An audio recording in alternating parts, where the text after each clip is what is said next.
جی سعید علوی صاحب، مجھے یہ بتائیے گا کہ کافی تعداد میں بچے اسکولوں سے باہر ہیں، اس کی کیا وجوہات ہے، کیا کہیں گے آپ؟ دیکھیں، پاکستان میں تعلیم کبھی بھی پرائرٹی نہیں رہی، جو کہ ایک بہت ہی بدقسمتی کی بات ہے۔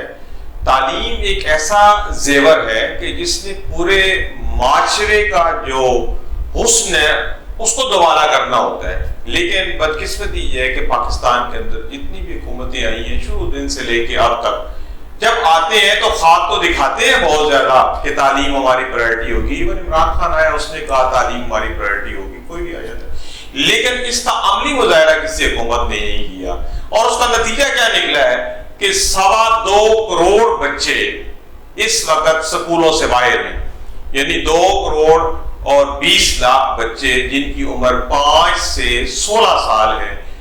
بدقسمتی سے ان کو اسکول میں ہونا چاہیے، ان کو تعلیم حاصل کرنا چاہیے تاکہ وہ معاشرے کا ایک بہترین حصہ بن سکے، اپنا تعمیری کردار ادا کر سکیں، لیکن وہ بدقسمتی سے اسکولوں میں جا ہی نہیں پاتے۔ اب یہ سوال ہے کہ کیوں نہیں جا پاتے؟ اب جہاں حکومت اس کی ذمہ دار تو والدین بھی ہیں، لیکن چونکہ ہمارے ہاں جو جتنا ذریعہ معاش ہے ہمارے ملک کے اندر محدود ہے، اور اس محدود ذرائع کے اندر ہر والدین کا یعنی اتنے وسائل نہیں ہے کہ وہ اپنے بچے کو پرائیویٹ اسکولوں میں پڑھا سکے۔ مسئلہ یہاں پہ یہ ہے کہ جو سب سے بڑی پرابلم پاکستان کے اندر ہے ہر سوشل ایشو کے اندر، وہ ہے آبادی۔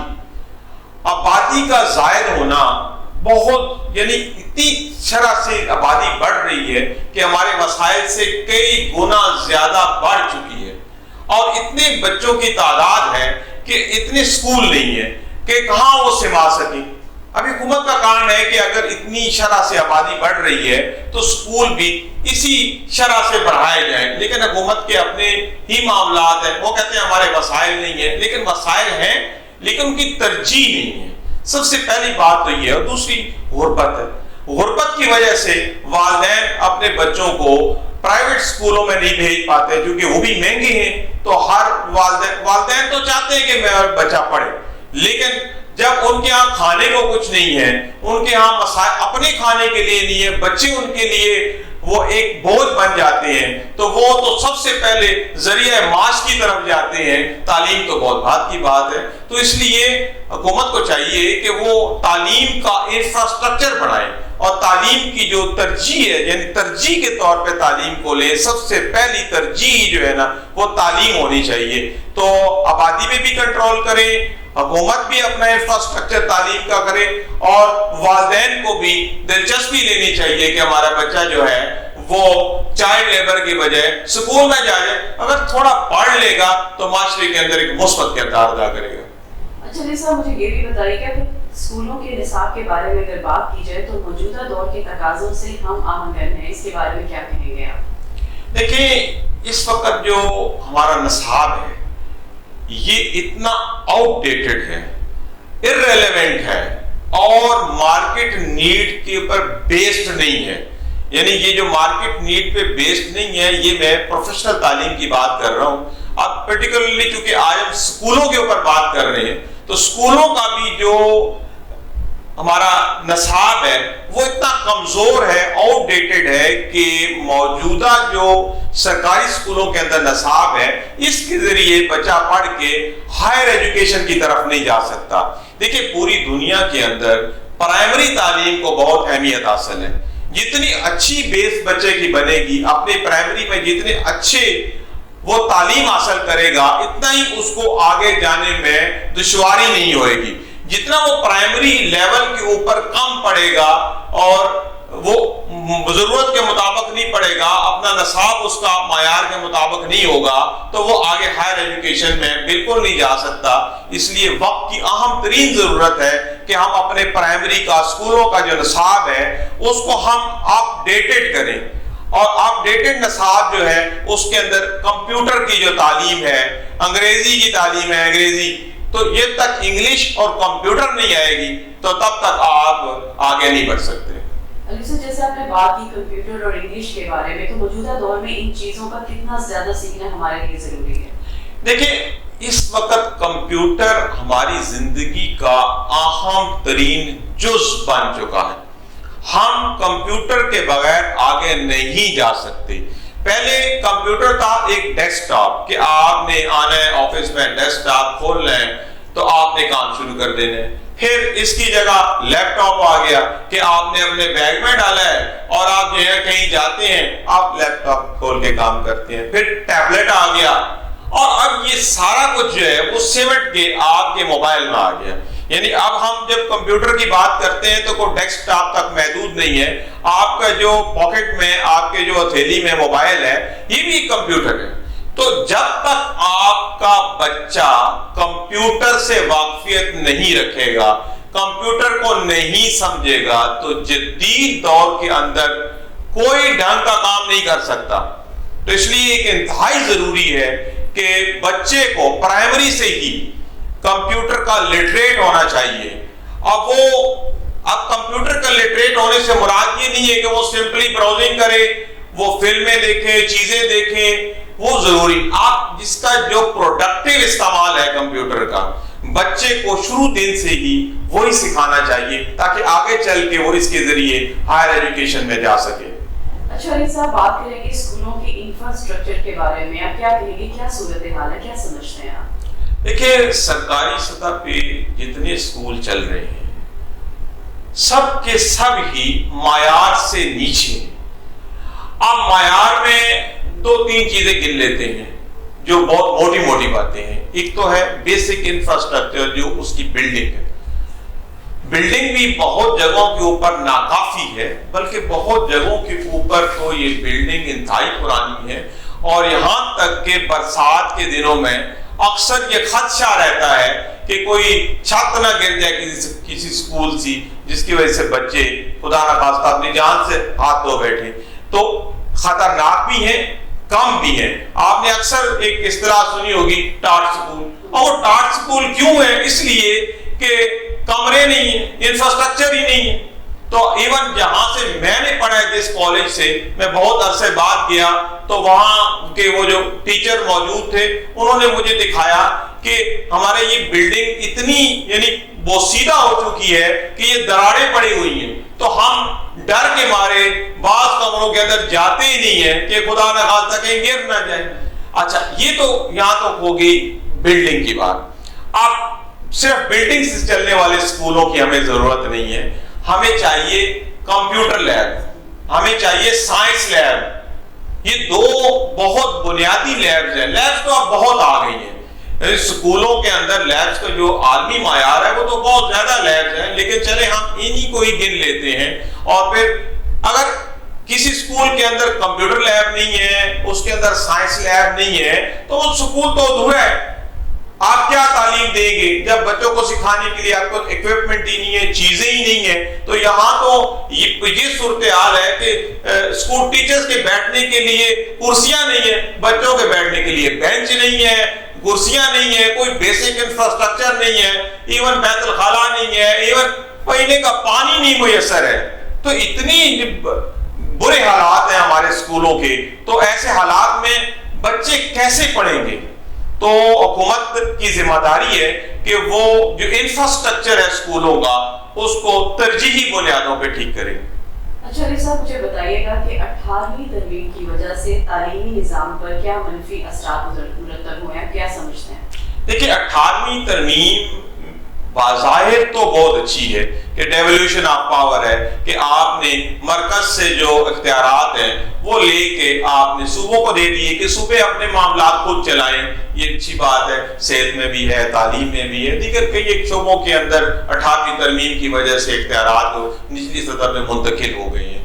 لیکن آپ پرٹیکولرلی بات کریں گے تعلیم کے بارے میں. تعلیم میں کیا ہوا ہے کہ جب آپ نے اختیارات نیچے دے دیے ہیں تو آپ کا جو قومی دھارے کے اندر رہ کے ایک یونیفارم پالیسی ہونی چاہیے ایک قوم کو, ایک ملک کو چلانے کے لیے, اس کا فقدان پیدا ہو گیا.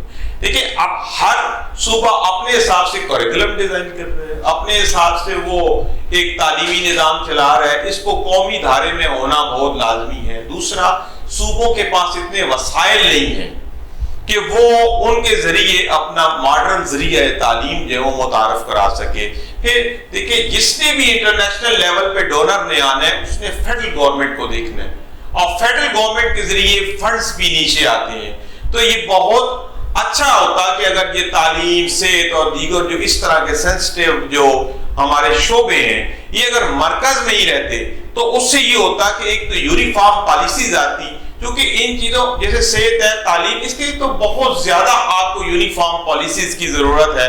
تو یہ 18ویں ترمیم کی وجہ سے جب سے تعلیمی نظام نیچے آیا ہے تو اس میں بہت سارے مسائل پیدا ہوئے ہیں, جس میں مالیاتی مسائل ہیں, انتظامی مسائل ہیں, پلاننگ اینڈ ڈیولپمنٹ کے مسائل ہیں, ماڈرنائزیشن کے مسائل ہیں, اور پھر باہر جو انٹرنیشنل این جی اوز ہیں جو دوسرے جو دیگر یو این کے ادارے ہیں ان کے ساتھ ڈائریکٹ لنکیج نہیں ہے, نہ وہاں سے فنڈ آتے ہیں نہ وہاں سے ٹریننگ کے جو شیڈیولز آتے ہیں, ٹریننگ کے جو سیشن چلتے ہیں ان سے ڈائریکٹلی ہم لوگ, کیونکہ جتنے بھی باہر سے ادارے ہیں انہوں نے ڈائریکٹلی مرکز کے ساتھ رہنا ہے. اچھا نیسا مجھے یہ بتائیے گا کیا اسکولوں کا انتظامی نظام درست ہے؟ اگر درست ہے تو اس میں کیا تبدیلیاں لانا ضروری ہو گئی ہیں؟ دیکھیں عمومی طور پہ یہ ہوتا ہے کہ اسکول ایک کوئی بھی اسکول ہے, ہائر سیکنڈری اسکول ہے یا ہائی اسکول ہے, پھر نیچے مڈل اسکول ہے, پھر پرائمری اسکول ہے. پرائمری مڈل تک تو چونکہ چھوٹے اسکول ہوتے ہیں اسٹاف کم ہوتا ہے تو اس میں یہ ہے کہ ہیڈ ماسٹر صاحب جو بھی ہیڈ ٹیچر ہوتا ہے ان کے معاملات کو کسی حد تک دیکھ لیتے ہیں. لیکن جب اسکول ہائی ہے اور ہائر ایجوکیشن ہے, ہائر سیکنڈری اسکول ہے, تو اس میں ایڈمنسٹریشن کے بھی معاملات ہوتے ہیں. تو ہیڈ ٹیچر کے جو ہے اس کے لیے بہت مشکل ہے کہ سارے انتظامی معاملات کو وہ دیکھے, کیونکہ ہیڈ ٹیچر کو ہی انچارج بنایا جاتا ہے, بیک وقت اس نے اپنی جو ٹیچنگ کی جو ایکٹیویٹیز ہوتی ہیں اس کو بھی دیکھنا ہوتا ہے اور اسکول کی اوور آل مینجمنٹ کو بھی دیکھنا ہوتا ہے. تو یہ ضروری ہے کہ آپ جو ہائی اسکول ہے, ہائر سیکنڈری اسکول ہے, ان کے اندر آپ اکاؤنٹنٹس بھی دیں, کلرکس تو آلریڈی موجود ہوتے ہیں, اور ایک ایڈمنسٹریٹر کا ہونا بھی ضروری ہے جو کہ انتظامی معاملات کو دیکھے. کیونکہ تعلیم دینا ایک علیحدہ بات ہے اور ایک ادارے کو چلانا جو ہے وہ علیحدہ بات ہے. اس سے کیا ہوتا ہے کہ جب آپ ایک سینئر ٹیچر کو ہیڈ ٹیچر بنا دیتے ہیں تو اس کے اندر جو قائدانہ صلاحیتیں ہوتی ہیں پڑھانے کی وہ ختم ہو جاتی ہیں, وہ ایڈمنسٹریشن کی طرف چلا جاتا ہے, اور اس نے اپنی جو 20-25 سال کی جو سروس ہوتی ہے اس دوران کبھی بھی ایڈمنسٹریشن نہیں کی ہوتی, تو اس کے لیے ایڈمنسٹریشن جو ہے وہ بھی پاسبل نہیں ہوتی, اس کا ایکسپیرینس نہیں ہے, اور جو پڑھانے کا ایکسپیرینس ہوتا ہے وہ بھی ضائع چلا جاتا ہے. تو اس لیے ضروری ہے کہ جو ہائی اسکول ہے, بڑے اسکول ہے, ہائر سیکنڈری اسکول ہے, ان کے اندر ایڈمنسٹریٹر بٹھائے جائیں, ان کو اکاؤنٹنٹ دیے جائیں. ہوتا کیا ہے کہ ابھی فنڈز اویلیبل ہوتے ہیں لیکن ہیڈ ٹیچرز کو, ہیڈ ماسٹرز کو ان پروسیجرز کا علم نہیں ہوتا کہ میں نے یہ فنڈز کیسے جو ہے وہ اس کو استعمال کرنا ہے. وہ اسی ڈر کی وجہ سے فنڈ لیکس ہو جاتے ہیں, نہ ان کو پروسیس کا پتہ ہے, وہ کبھی تک انہوں نے ایڈمنسٹریشن کی نہیں نا, وہ تو استاد ہے تو انہوں نے تو اپنا کام کرنا ہے, تو استادوں کو استادوں تک رہنے دیں, اور بڑے اسکولوں کے اندر جو ہے وہ ایڈمنسٹریشن کا ایک سیٹ اپ بنانا چاہیے. اچھا بتائیے گا کہ اسکولوں میں ٹیچرز کی تعداد کے بارے میں آپ کے پاس کیا خبر ہے کہ اسکولوں میں کتنے ٹیچرز موجود ہوتے ہیں؟ دیکھیں اسکولوں میں ٹیچرز تو کم ہوتے ہیں, یہ تو ہم نے شروع سے ہی سنا ہے کہ سرکاری اسکولوں میں ٹیچرز کم ہیں. لیکن یہ ایک نئی چیز ہمارے سامنے آئی ہے ایک سرکاری لیٹر کے مطابق کہ 257 پنجاب میں ایسے اسکول ہیں کہ جو کہ زیرو ٹیچر ہیں, یعنی 257 اسکول پنجاب میں ایسے ہیں جن میں ایک بھی ٹیچر نہیں ہے. اور یہ بہت لمحہ فکریہ ہے کہ اسکول موجود ہے اس پہ ٹیچر ہی نہیں ہے, جب ٹیچر نہیں ہے تو اسٹوڈنٹ نے کہاں آنا ہے. آپ دیکھیں اس میں تھوڑی سی تفصیل آپ کو بتا دیتا ہوں کہ اٹک میں 5 اسکول ہیں کہ جن کے اندر زیرو ٹیچر ہے, یہ ہے ہی نہیں. بہاول نگر میں 25 اسکول ہے جن میں ٹیچر نہیں ہے. بہاول پر میں 3 اسکول ہے جن میں ٹیچر نہیں ہے. اسی طرح چکوال میں 5 اسکول ہے جن کے پاس ٹیچر نہیں ہے. چنیوٹ میں 4 اسکول ہیں جن میں ٹیچر نہیں ہے. اسی طرح ڈی جی خان میں 32 ایسے اسکول ہیں جو ٹیچرز کے بغیر ہے. فیصل آباد میں 3 اسکول بغیر ٹیچر کے ہیں. گجرانوالہ میں 7, گجرات میں 2, حافظ آباد میں 1 اسکول ہے. جیلم میں 2 اسکول ہیں, جھنگ میں 3 اسکول ہے, قصور میں 3 اسکول ہے, خانے وال میں 4 اسکول ہے, خوشاب میں 5 زیرو